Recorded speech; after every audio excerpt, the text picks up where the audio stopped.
Well, it's one of the high street's fashion retailing juggernauts, and soon it will be landing in Australia. Swedish department store H&M is spearheading the next wave of international stores heading to our shores.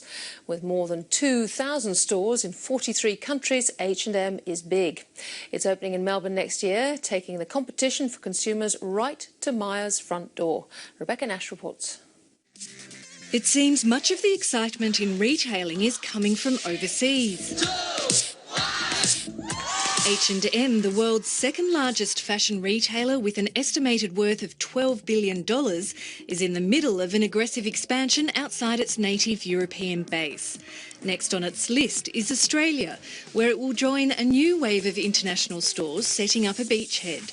It's a healthy market, and it's not surprising that international retailers want to come here, in particular when growth is subdued in a lot of their home countries. Some of the new players that will feature on Australia's retail scene next year include Japan's Uniqlo, Abercrombie & Fitch's Hollister and the UK's River Island and Forever 21.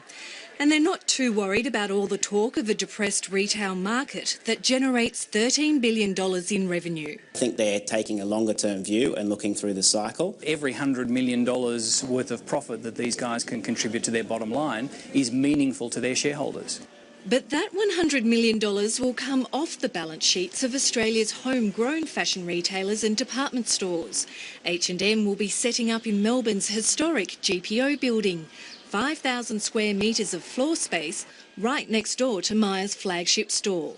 I think H&M likes big, high-profile locations. If they can be near a major department store, all the better. But it might not be all doom and gloom for the locals, with some evidence the extra foot traffic the new shops attract has a spillover effect. In these discretionary retail categories, if you give a consumer a reason to spend more money, perhaps they will, particularly given how depressed conditions have been for the past 2 to 3 years. The fresh wave of overseas names is certainly putting the spotlight back on Australia's retailers. Michael Simotas says the success of British and US department stores prove it remains a valid format, even when faced with the fast fashion juggernauts like H&M.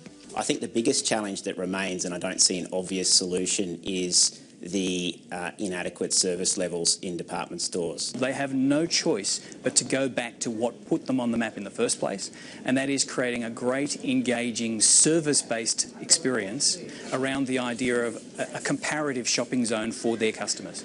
Peter Ryan says there are a number of local fashion chains who are successfully transitioning from the old strategy of looking to Europe for trends to generating original designs. Australian retailers have to understand that they're in a global market now, and therefore they have to do something that's globally unique and globally competitive. If nothing else, the overseas invasion shows Australia's appetite for shopping is ready to be piqued.